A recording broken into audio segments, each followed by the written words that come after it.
Hey, it's James Raby. We have to say something here, but I don't want to say much. Thanks for listening to the Y105 FM Early Morning Show Radio On Demand podcast. Love you. Always makes me do kind of the swerve dance, little hip shake. That's it. It's Y105 FM's Early Morning Show. Smile of the day. 100-year-old Josephine Sad of Manchester, New Hampshire is happy. She recently received her high school diploma. She left high school early. It's one of those situations where, circumstances aligned against her. She had to take care of her younger brother. She served in World War II also, by the way. She says the key to her long life is never slowing down, which is exactly the advice that Dick Van Dyke gives. America's sweet dude. He says two things. One, don't change your schedules too much. Keep moving. Do stuff, and always go down the stairs forwards. He says the minute you turn around, you're saying, I'm giving up on trying. And I don't know if that's true or not, and I'm not trying to shame anyone, but his attitude is, I might have to go slower going down the stairs like I used to, but I'm going forwards, not backwards.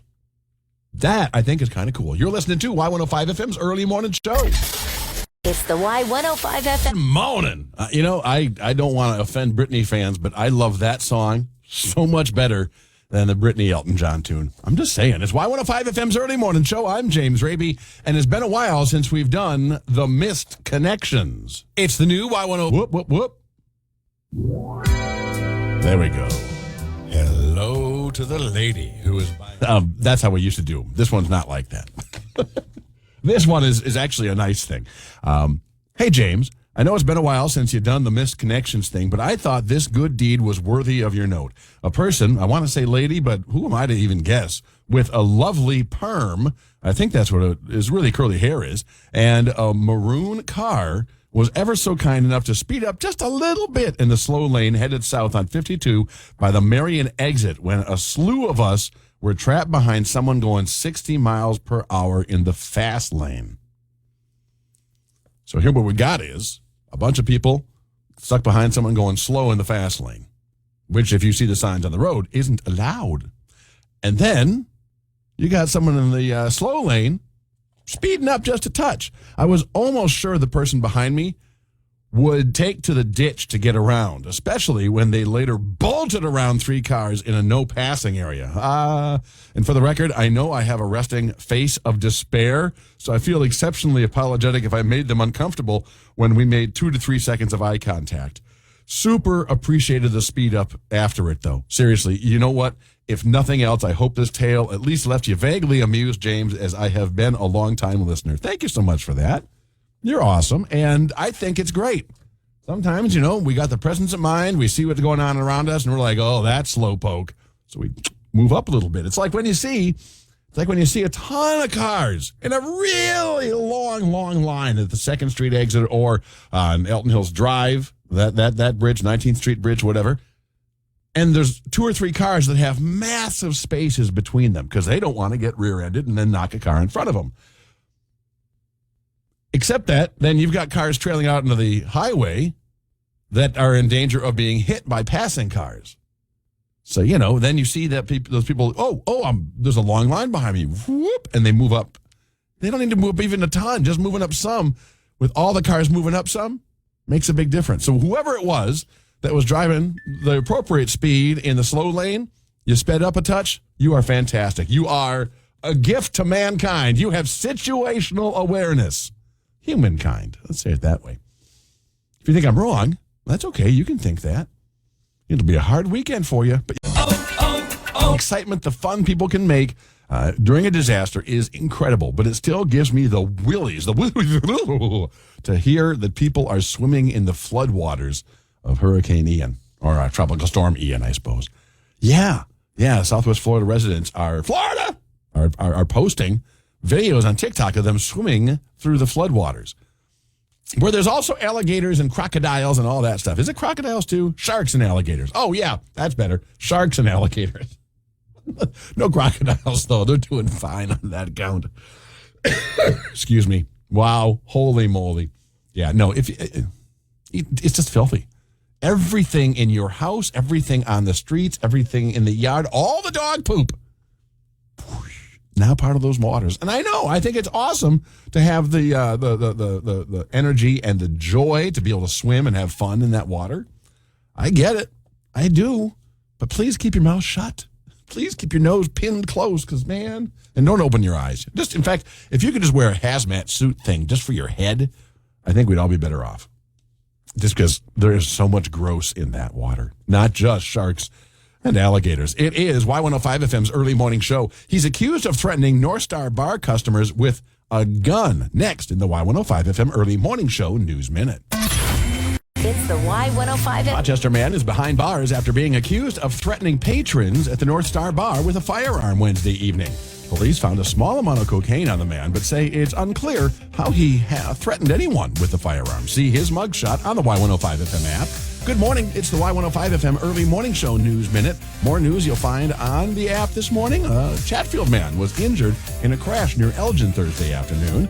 There was a large law enforcement response to a school building in Waseca yesterday morning due to a report of gunshots at the facility. It turned out to be someone kicking lockers really hard. And Pescara is canceling weekday breakfast and weekend brunch. Everyone loves their breakfast. That is such a bummer. And the rabies shot. Today's police time waste and doughheads come from Richmond Heights, Ohio.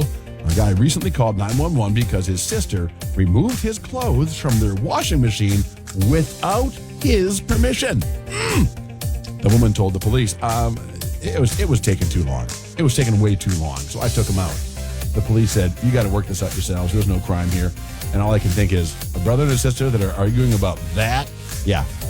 Guten Lucken, as they say in France. Por aquí, 105 FM. Weather for today, mostly sunny, a high 68. It's nice. Mostly cloudy, sprinkles. Leave your cupcakes out overnight, a low should be 47, or your sugar cookies, whichever. And then tomorrow, mostly sunny and 69, and that's the forecast for Sunday pretty much too. And then maybe mid-60s on Monday. But again, for today, mostly sunny and 68. It is 48. A very quick, am I the jerkhead crap face from the land of the coffee shop drive thru? She didn't pay it forward. Does that make her bad? The jerkhead crap face? Let's talk about that in about 12 minutes here on Y105 FM's early morning show. Show with James Raby on the way just after 8 o'clock. Your first chance to win $30K today. And it's time for a quick Am I the Jerkhead Crap Face? Welcoming the Miss Manners of Rochester, Tracy McCrae, to the show. How you doing this morning, Tracy? You specifically said I did not have to be Miss Manners of Rochester if I called. I said you don't have to be, but I'm not saying you're not either. Okay, I'm happy to help. Everyone always knows you know exactly what to do. You're like Oprah or Dolly Parton. That's true. I've never thought of it that way. Oh, very much so. So you don't hear people whispering that, oh, there goes the Dolly Parton of Rochester. They say, not anymore. For so many reasons. Anyway, so on Wednesdays, rather, it's What Would You Say Wednesday, we do Am I the Jerkhead Crap Face? Stories of drama and excitement. And I got one that's kind of short. Hey, James, stopped at Starbucks this morning, got to the window, and was told the car in front of me paid for my coffee. Nice. But I'm at Starbucks buying coffee. I can obviously afford it. I tipped the servers about what I would have paid for my coffee instead of paying for the person behind me. Figured the workers could use the money more than the person behind me. James Raby, what do people think about this? Am I the jerkhead crap face for not continuing the pay it forward? I would say no. I'm saying you're a hero for tipping the staff, because I do know that the people who work the drive-thrus do not like the pay-it-forward thing, because it's harder to manage figuring out, this is for the car behind you, and they're short-staffed anyway, so it's kind of a pain when people do it. Oh, I did not know that. If you want to be nice, what you do is park the car and walk inside, and if it's the kind of I don't think Starbucks does this, but you can buy a coffee and put it up on the board so that somebody can have it. But giving the big tip to the staff is always the way to go. It is. It truly is. That way you also get extra love. It's just a fact of the matter, right? But absolutely. My only problem with it is where she says, I'm at Starbucks buying coffee. I can obviously afford it. Well, I don't know. Poor people buy coffee too. Right? That's true. And sometimes they're getting treated. Yeah, exactly. Yeah, I don't think it matters. I mean, the bigger part is just you do you. You don't have to worry about being a jerkhead crap face. Just do you. Exactly. I told her personally, because I know who this is, I said, you know what? As long as it's something as kind, you're not telling the barista to tell the person behind you to blank off. Yes. Get out of here, jerk. You're saying, hey, here's an extra big tip. Here's probably $7 instead of the 50 cents I was going to give you. How is that a loss? That's a good thing. Absolutely. I think it's when there's stories about, there was a 100 chain thing going, and it gets publicity. Places that have drive-thrus don't really appreciate that because then other people start doing it, which is a lovely, lovely sentiment, but maybe not the best way to. I don't know. I'm just grouchy these days. Who cares? Well, you know what? I understand. Who cares? Who cares? This is kindness, schmindness. Here's your Miss Manners of Rochester. Here's what I think. Who cares? Why are you worried about this when there's real concerns about someone using a throwaway phone on TV? They used a burner for the crime. Just bring me some more coffee. Well, that ain't up to me right now. But this reminds me kind of the situation when back in the day when people were auctioning off Beanie Babies because they were supposed to be so valuable. And the people that did it had the purest intentions, right? Hey, we want to auction this off for a good cause. And you were there. You remember what happened. Yes. How would you describe that cavalcade of Beanie Babydom? The Princess Diana Beanie Baby. It was nuts. People were going crazy for it. And I personally had family members who were going crazy, and now it means nothing, but back then it was everything. And when I watched recently a documentary about the Beanie Babies, which our friend Harry Rinker was in, by the way. Shut up. And my heart started beating fast because I was like, oh my God, they're going to talk about the Princess Diana Beanie. And they did. And I was just like, that sounds... I was in awe of the amount of money that people were willing to donate, but I was also, it was jaw-dropping that people were willing to spend that much money to have a collectible. Oh, my gosh, yes. And the way it turned into a thing for radio is the first one or two that we would auction off for a good cause were huge. But then every Beanie Baby in the world was tossed our way, and it just became a thing no one really wanted. We might get $4 for it. Yes. Well, throw it back in. You can keep that Beanie Baby and go again. Hey, we'll get $8 by the time the show is out. We got us over $1,000, I remember, for that Princess Diana beanie. Which is awesome. Crazy. That's great. It was. Mama liked. It was awesome and crazy. All right, you hang on one second, girl. It is the Y105 FM early morning show. Get ready for the 8 a.m. All Music Hour, powered by Channel 1's Regional Food Bank. Remember, the Empty Bowls is happening, and if you buy just one bowl of soup, sir, you can feed like 50. This is breaking news. Well, this weekend, something's going on that is going to maybe make that happen for you. Hi, it's James Raby. This is the Y105 FM early morning show. On the phone with me is Jenny Carrier, the KM Community Ed Director. And what is going on in Mantorville this weekend, Jenny? Casson Mantorville Community Education is the local champion for the new Dodge County Dolly Parton Imagination Library. So we've been trying to raise funds to make this a countywide initiative. So students under the age of 5 can get free books, one per month, and they can register and just really push that early literacy initiative. And so we've partnered with the Mantorville Restoration Association, and they are putting on a designer purse bingo this Saturday. That is cool. Yeah, it's super fun. And the money that's raised at this event will then go back to the Imagination Library and just help us fund more and more students that sign up. So what is this Dolly Parton Imagination Library? Yeah, so it's like a worldwide thing, and there's quite a few places, even in our area, like Olmsted County has it. But Dodge County, we just hadn't been able, we've been wanting to kind of get this going. We just haven't been able to find enough sponsorship and partners to help get it off the ground. So we do have to raise money every year to make it work. And as it continues to grow, we'll need more and more sponsor partnerships, things like that. But basically, anyone in County limits can go to the Dolly Parton website, sign up through there, and they will get a book once per month for any child in their household that's under the age of 5. That is fantastic. So, and boy, kids' brains when they're young are so malleable and so strong. And it's just, there's so much research behind early literacy and how much it helps set children up for success in school and beyond. It's possible for everyone across the demographics to not have enough words in your head. Absolutely.